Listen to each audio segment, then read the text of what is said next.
Which one would you say comes with better bragging rights? Is it Ravens versus Steelers or Ohio State against Michigan?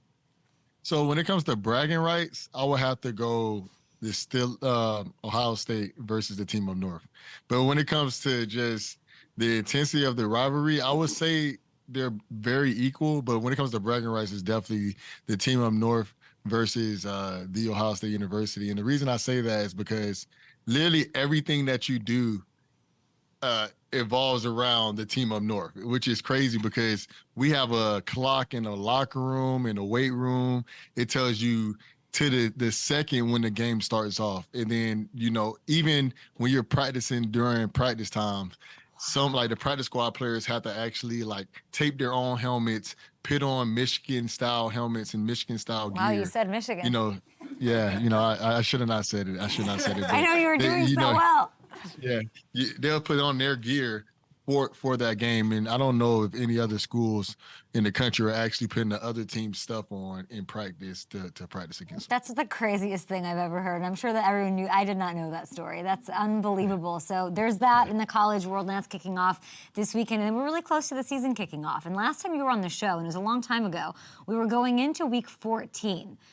Your Steelers just won 2 straight. And you made a prediction on how your Steelers would finish the season. Let's take a look at that. To me, I made a bet with one of my friends, and I was telling him, hey, I bet the Steelers go 9-7 to finish. I mean, they win 7. Yeah, they go 9-7, so the Steelers finish, like they win 9 of this. They're going to finish with a positive record. So I was like, we're going to win 7 of our next 9 games. Excuse me. What did you know? Hey. It's a combination of believing in the guy that coached you, but then also understanding just how the team is built, how the franchise is built, and believing in Kenny Pickett. And that's one thing that I believe in Kenny. Obviously I know him personally, but I also believe in him because what I've seen with him when he was at the University of Pitt and just his progression from the first start he had all the way until the second half of the season. And I just felt real confident about it. I mean, they finished 7-2. You nailed it. You won the bet with your buddy. I hope you got something great in that bet. But we got to keep this thing going. You're on a heater here on the Up and Adams show. So if you look at the teams right here that finished in 2022 with the best records in those last 9 weeks, they were all playoff teams. Every single one of them. Besides, is this not right? That's a lie. Oh, besides your sorry. Oh, besides your Steelers. So I'm going to put you on the spot to run it back here. What is the Steelers' record going to be this year, and how far are they going? So you telling me, you asked me for the record. That one is going to be tough. So I think this season I have them maxing out at about 12 wins, but I think they're going to be around 10 to 12 wins. Why do you think they're getting so slept on a little bit? I mean, people are talking about them more and more. Kenny Pickett looked so good. Obviously, what happened against the Bills, it's just preseason action. But, I mean, I know the Ravens are the super team, and the Bengals deserve the respect because they've been there the past couple of years now. They have Burrow, they have all that. But this Steelers team, like I made the case it's disrespectful to Mike Tomlin that they're at the bottom of the barrel by pretty much every national media head. I think the reason that they're slept on is because for the last 20 years, they've had a staple in Ben Roethlisberger. So with them having Ben Roethlisberger, everybody knew, hey, Ben would do anything when it comes to winning. And Coach Tomlin would do the same thing. But what people fail to realize is what Kenny Pickett has achieved compared to a lot of other quarterbacks that are now in the National Football League. Kenny Pickett has won. And I'm not trying to pull up college stuff, but Kenny Pickett won the ACC when nobody in the world thought Pitt was going to win the ACC. So that kind of showed me that, hey, he understands how to win games. But then also with him, I don't think it's about all the accolades. I think it's about just getting the win. So if you look at the back half of the season, when in the most important games, he only threw 1 pick. Obviously, everybody look at his stats at the beginning, but every rookie, their first year, their first 7 games, they're going to look ugly. So I thought that they did a good job of building pieces around him. Jalen Warren and Najee Harris are running the ball really well. So with that 1-2 punch, I think that's going to be well. Allen Robinson, he was a number 1 receiver in the league for a while. It just didn't work out in LA, but I think he can work out here. So what's the problem? Like what, and then you have Tomlin. In the NFL, they have one of the highest floors of any team. Like they're not going to implode. We all kind of knew, like you called your shot, but we got to give Tomlin his respect. Like he's not going to have a team that's losing. He might at some point, but he certainly hasn't. And they ended the season really well. The offensive line's improved. Their run game's okay. Pickett's going to reel it in and hopefully like curb the interceptions a little bit. What is the one thing holding them back, do you think, or the biggest challenge this season for this squad?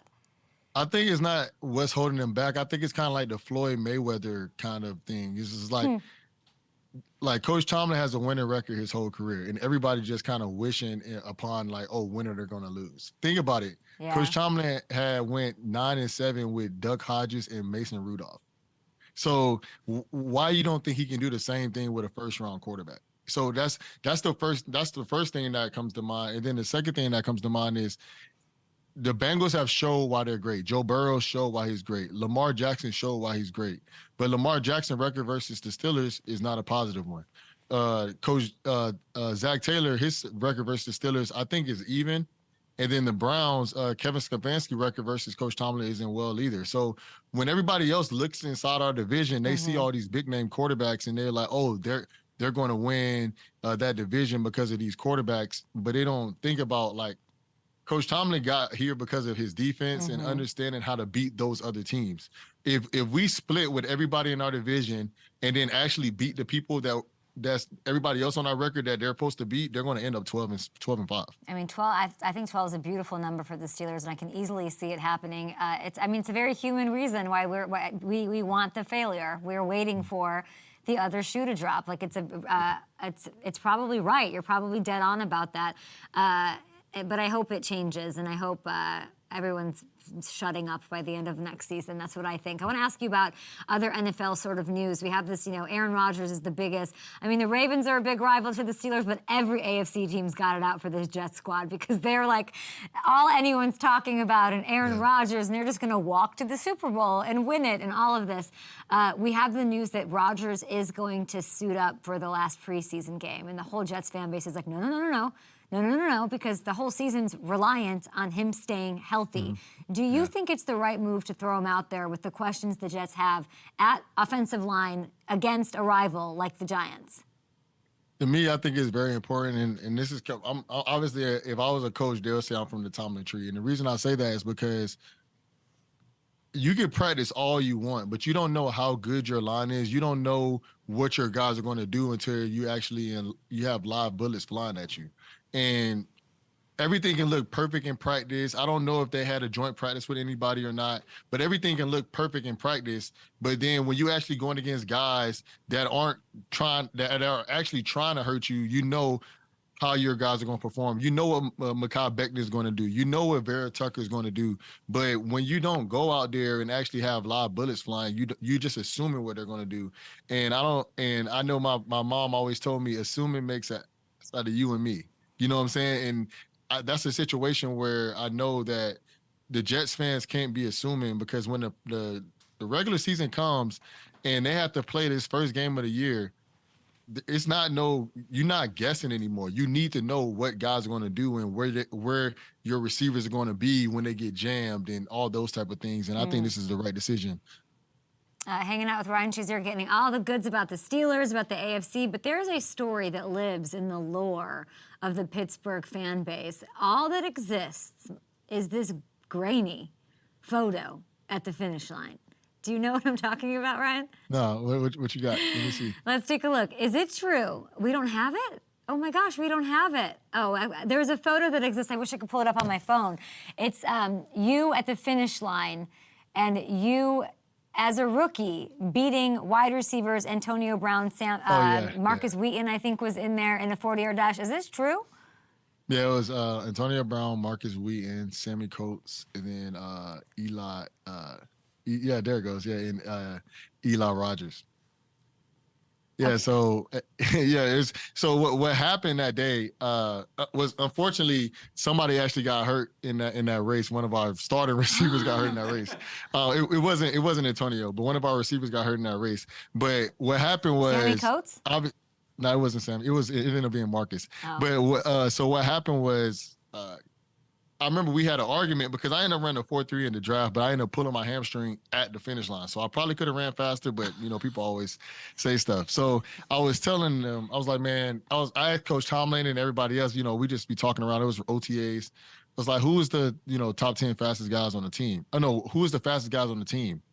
And the fastest guy on the team was not Marcus Wheaton, Darius Hayward-Bay by far. Okay. But then after him, we was like, who was the fastest guy? And then Coach Tomlin was like, yeah, you're probably not even top 10. And I was like, top 10? I'm probably like top 5. You're like, I won a 4.36 40 at Ohio State's pro day.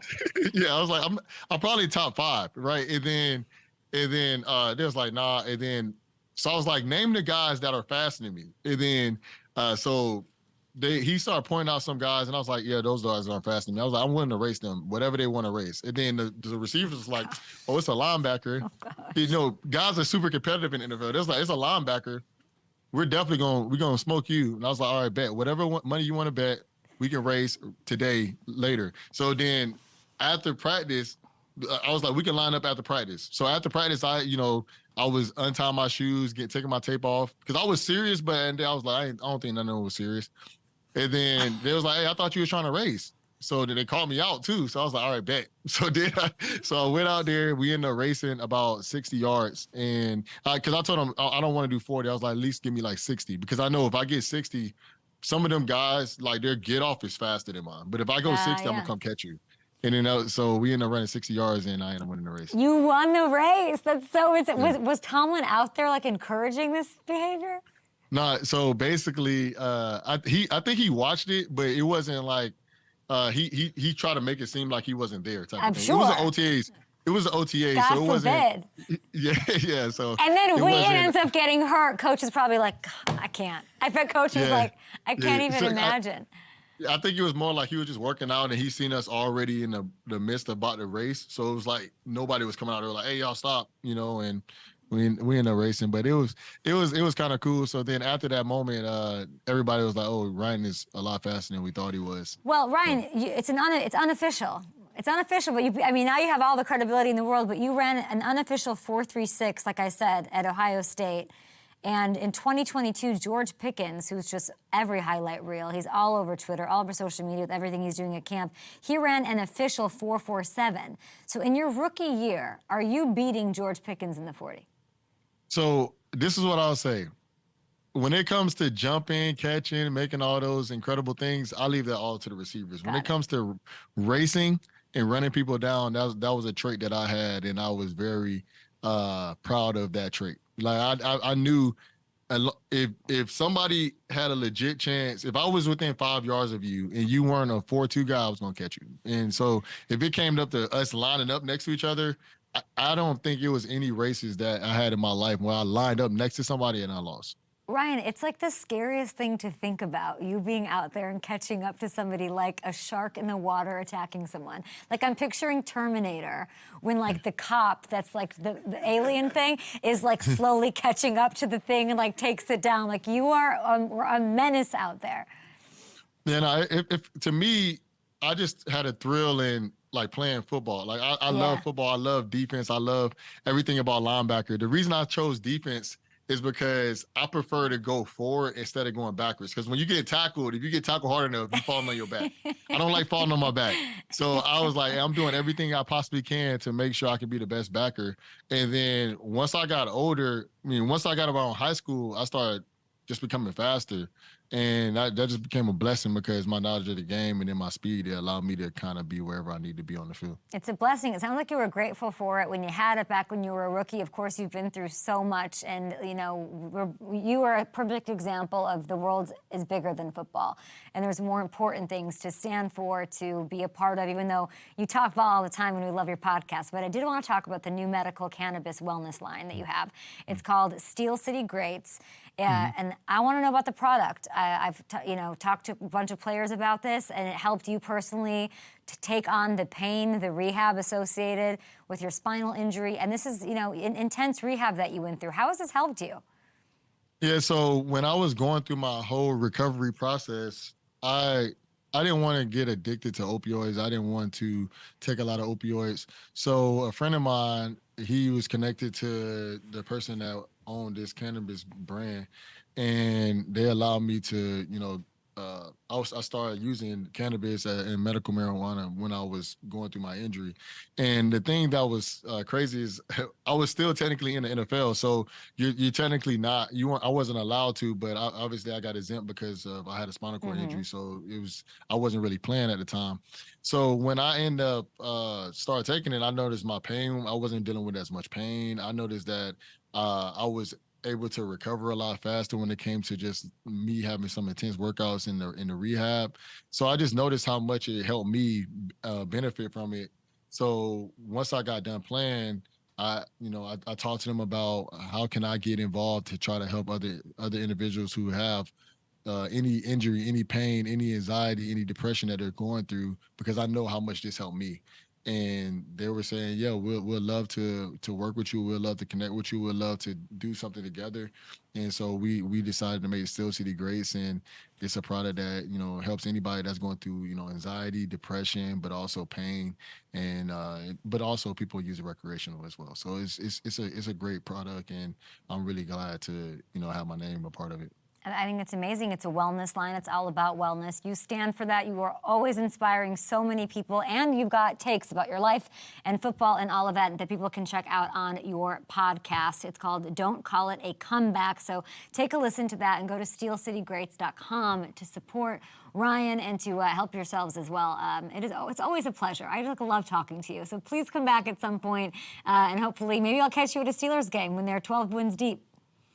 Hey, if you head out here to come to a game, let me know. I'd love to catch you with you. Amazing. Thank you so much, Ryan Shazier, everybody, after this. Hey, thanks for watching. Subscribe here to get the latest Up and Adams content right on YouTube.